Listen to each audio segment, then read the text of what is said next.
So for Freud, the biggest motivator of our actions is the conflict that we feel all the time between our id and our superego.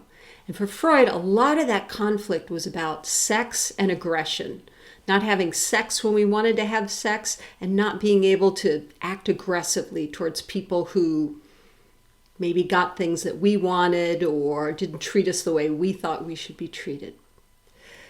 Those unresolved conflicts, for Freud, they stay in your psyche. They motivate your behavior for months or really years and decades. So for Freud, a lot of the frustration and conflict that you may have experienced as a child can motivate your behavior in your 50s and 60s and 70s. Now, how is it that we live with all of this conflict from our childhood and we're not aware of it? Well, in part because it's unconscious, but also because our ego manages the battles between our id and our superego by using something called defense mechanisms. And a defense mechanism is a way for us to cope with the anxiety that we feel about all these conflicts that are going on in our minds. This is really relevant now as we watch people struggle with the COVID pandemic, right? So some people are using defense mechanisms to manage their anxiety about this pandemic and about all the economic and political and social justice repercussions of the pandemic. Now, you see a picture here of a man who's stuck his head in the sand. Some people are responding to the pandemic by just sticking their head in the sand, right? Pretending that nothing is wrong, and they go about their life as they usually do. That's one kind of defense mechanism. Another defense mechanism is shown here. It's a quote from Anna Freud, who was, I believe, Freud's oldest child. She's the one who became a psychoanalyst herself and spent her life devoted towards furthering the impact of her father's theories. And she once said that she was glad that she did not have any children. That's a sort of statement. It's like, oh, where did that come from? When somebody says something, or it's like out of nowhere, or why did you even say that? Sometimes it's evidence of a defense mechanism. Okay, so a defense mechanism is a psychological process that we use to keep us or to protect us from all the anxiety we feel about internal conflicts and things we can't control in the world. Defense mechanisms minimize our pain and suffering, essentially, right? Because Freud's all about all this internal conflict and drama. There's a lot of pain associated with that. So we use defense mechanisms to protect ourselves from the pain and trauma of old wounds and conflicts. Okay, so we're going to talk about a handful of defense mechanisms, and students, as part of your lab for this unit, you'll be tested on these defense mechanisms. Okay, they're really useful. So we started already with one of them, denial. The picture of the man with his head in the sand. Denial is just not acknowledging unconscious content. So for example, you might wonder, why do some people smoke when we know beyond a shadow of a doubt that smoking causes lung cancer? And let me tell you, dying from lung cancer is awful. You essentially drown slowly because your lungs don't work.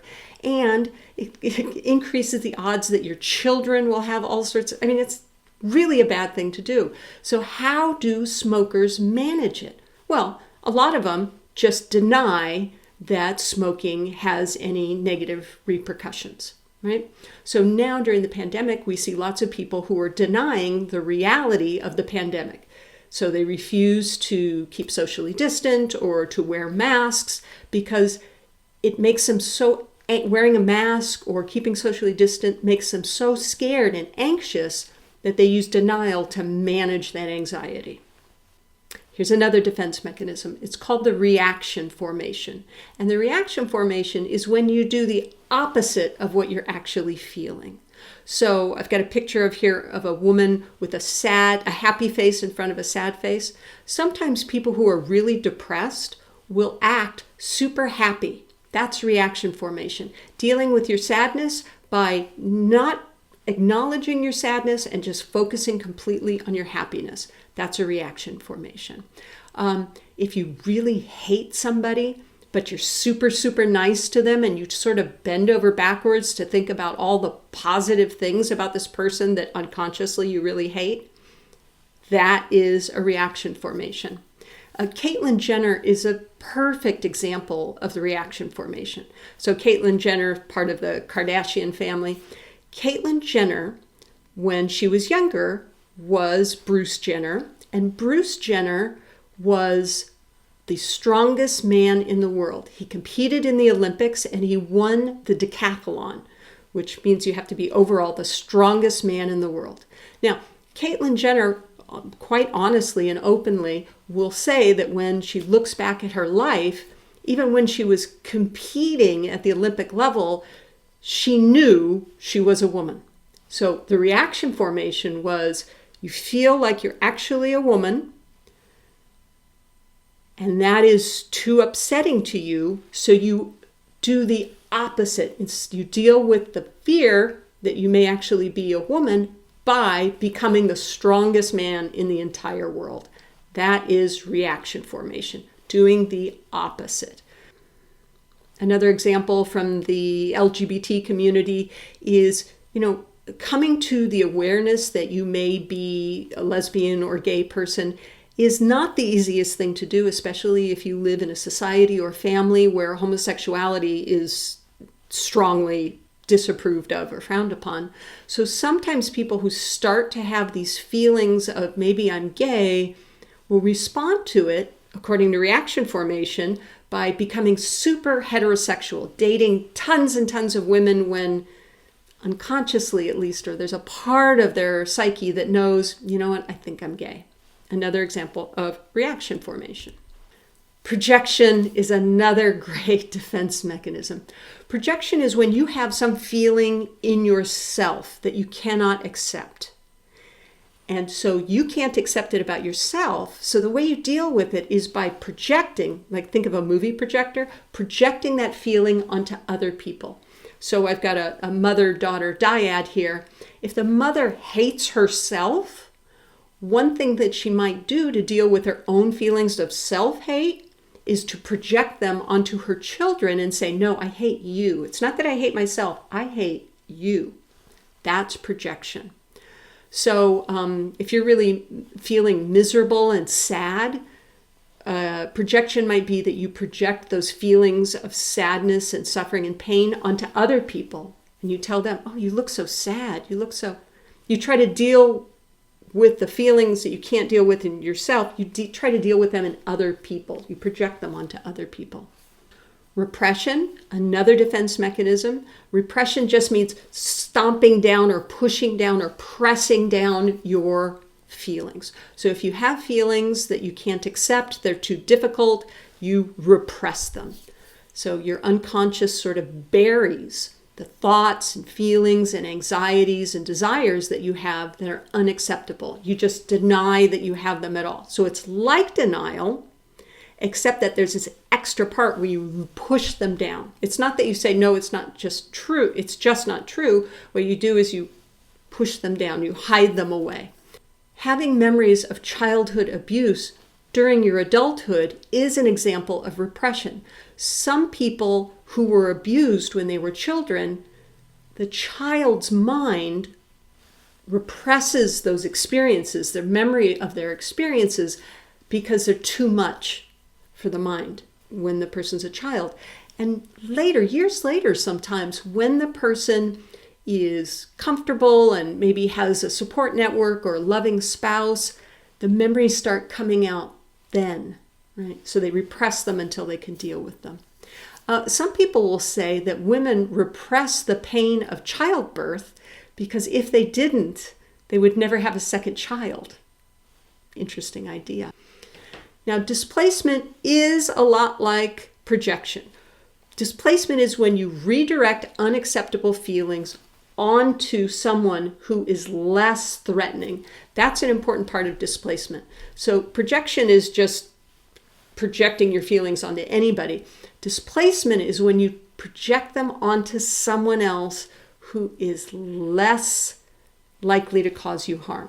So the classic example is parents who come home, they've had an awful day, they feel crummy, or maybe they're really angry with how their boss treated them at work. What do? They take their feelings and they displace them onto their children, because their children are less threatening than their boss. So instead of feeling frustrated with your boss, which you can't handle, you displace that frustration onto your children and yell at them. They didn't do anything wrong, but you displace that frustration onto them. Let's say another example would be, let's say you're married and you decide, okay, I got to get a divorce. But your ego is saying, no, you can't get a divorce. Are you kidding? Look at the economy. You couldn't afford housing. You'd end up homeless. You can't get a divorce. So what happens? Instead of quitting your marriage, you might quit your book club. That's a kind of displacement. Sublimation is another defense mechanism. There are a lot of them, and we're only going through a few. Sublimation is where you take some impulse that you have that's not acceptable, and you change it into an acceptable version of it. So let's say you're a man and you absolutely hate your father, and you would love nothing more at an unconscious level than to tackle and beat the heck out of your father. You can't do that. That's not okay. So what do? You become a football player, and all of that hostility and rage that you have towards your father, you sublimate, you redirect it onto the football field. So you're just a really aggressive football player, and you tackle and you hurt people, and you sublimate, you redirect, you rechannel your frustration or your anger with your father. So I'm an experimental psychologist. You can say that what experimental psychologists do is control people's behavior in the laboratory. So some people would argue, or Freudian would argue, that anybody who becomes like an air traffic controller or a teacher or an experimental psychologist, that what they're doing is sublimating a need to control others. Regression. Okay, listen. For those of you who have children and you're dealing with the pandemic, you have probably dealt with regression. I know my friends who have children are dealing with this now. Regression is when a child or an adult is presented with something that's just overwhelming. It's really threatening. What children and adults will sometimes do is regress. They'll age backwards. They'll become younger. So I'm hearing lots of examples of children who might be 4 years old or 5 years old, and now in the pandemic and the stress that their parents are feeling, and they can't go to school, they're sucking their thumb again. Maybe they're back in diapers because they're forgetting that they were toilet trained. They're regressing towards a younger age, and Freud would say they're regressing to a point where the stressor did not exist in their life. It's a kind of attempt at freeing yourself from these stresses or urges that you can't control. Regression. And the final one that we'll talk about is one that academics use all the time: rationalization, right? When you create a false and self-justifying explanation for something that otherwise would be threatening or make you feel bad or intimidating, that sort of thing. So for a student maybe who cheated on an exam, rationalization would be for that student to say, oh, I only cheated on a few questions, because considering themselves as a cheater is too, Freud would say it's too threatening to their sense of self. Of someone who speeds, and you could say, well, gosh, you speed all the time on the freeway. Do you realize you're endangering people's lives? Well, that's a hard thing to live with. So you say, I only speed when it's safe, or we rationalize, we come up with alternative explanations. Come back and I will take you through Freud's psychosexual theory of personality development